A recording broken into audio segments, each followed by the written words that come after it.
नमस्कार मित्रों, जाने घर में गरीबी और दरिद्रता क्यों आती है। घर में दरिद्रता आने की ये 10 निशानियाँ। मित्रों, आज हम इस वीडियो में जानने वाले हैं कि आखिर घर में गरीबी और दरिद्रता क्यों आती है। घर में दरिद्रता आने की क्या निशानियाँ हैं? घर में दरिद्रता कैसे आती है? घर में दरिद्रता आने का क्या कारण है? तो जानने के लिए इस वीडियो को अंत तक जरूर देखें। हर मनुष्य अपने जीवन में चाहता है कि वो हमेशा आगे बढ़े। इसके लिए वह पूरी लगन से खूब मेहनत करता है, परंतु इसके बाद भी वह जीवन भर गरीबी के चंगुल में फंसा रहता है। वह अमीर होने के सपनों की उधेड़बुन में अपनी वर्तमान जिंदगी को ही कोसते रह जाता है और वह अपनी किस्मत को दोषी मानते रह जाता है।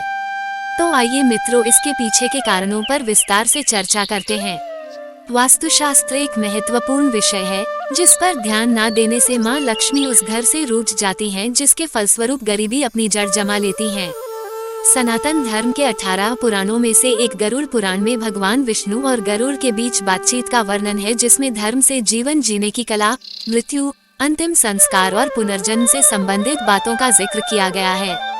इस पुराण में भगवान विष्णु ने बताया है कि वो कौन कौन से कर्म हैं जिसकी वजह से कि व्यक्ति के जीवन में दरिद्रता आती है।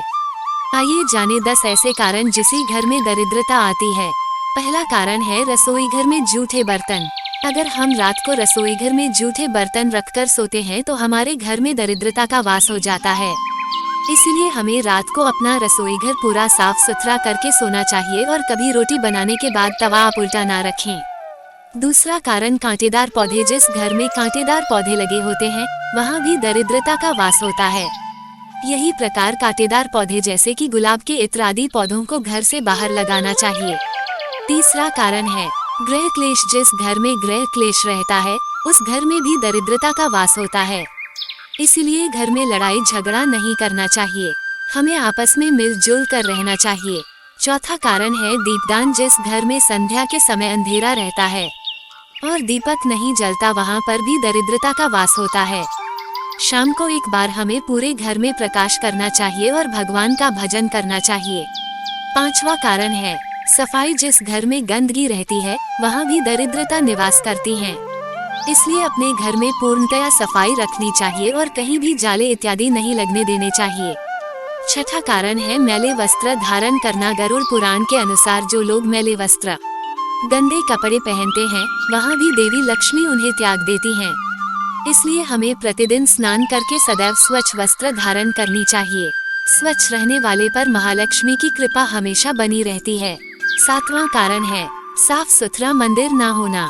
जिस घर में पूजा का स्थान साफ सुथरा नहीं होता वहाँ भी दरिद्रता वास करती है। इसीलिए अपने पूजा स्थल को हमेशा साफ सुथरा रखना चाहिए।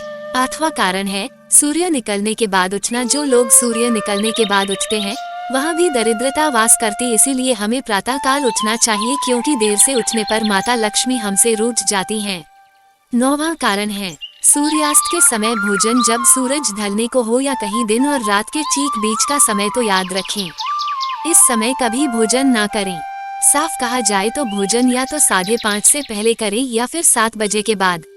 10वां कारण है गरुड़ पुराण के अनुसार जो व्यक्ति स्वभाव से आलोचक हो, अर्थात वो हमेशा किसी दूसरे व्यक्ति की कमियां निकालता हो और दूसरों के बारे में बुरा बोलता हो, माता लक्ष्मी उससे नाराज हो जाती हैं। दूसरों पर बेवजह चीखने चिल्लाने या गुस्सा होने का स्वभाव हो तो इससे भी जीवन में दरिद्रता आती है। मित्रों, आइए जानते हैं घर से दरिद्रता दूर करने के उपाय ये भी जान लेते हैं। मानव जीवन में रामायण जैसे पथ प्रदर्शक का अत्यधिक महत्व है। एकाध सदाचारी, शिष्टाचारी, शांतिपूर्ण तथा मानवता का जीवन जीने हेतु रामायण का स्वाध्याय अति आवश्यक है। ऐसा माना जाता है कि जिस घर में रामायण का पूजा पाठ ये सर्वन होता है तो ऐसे घरों में किसी भी नकारात्मक ऊर्जा का आभास नहीं होता और दरिद्रता उसके चौखट से ही भाग जाती है। इसी के साथ आपने जाना कि हम कौन कौन से कार्य करके घर में से दुख दरिद्रता को दूर कर सकते हैं। मित्रों, अगर आपको ये वीडियो पसंद आई हो तो कमेंट बॉक्स में जरूर बताएं। धन्यवाद।